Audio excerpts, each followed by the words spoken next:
can approach me? No one. Who can approach me? No one. Who can understand me? No one. Who can love me? No one. Who can do everything for me?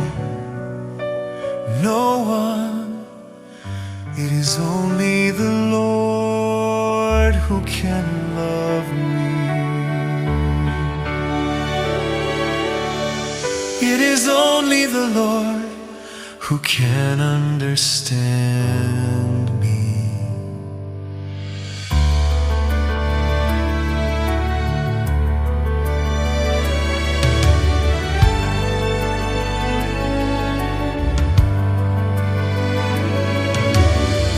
No one else can give themselves wholeheartedly to me.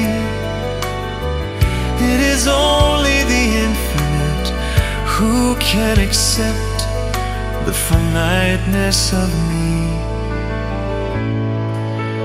The supreme secret is to understand this. The supreme path is to be one with the Lord. Who can approach me?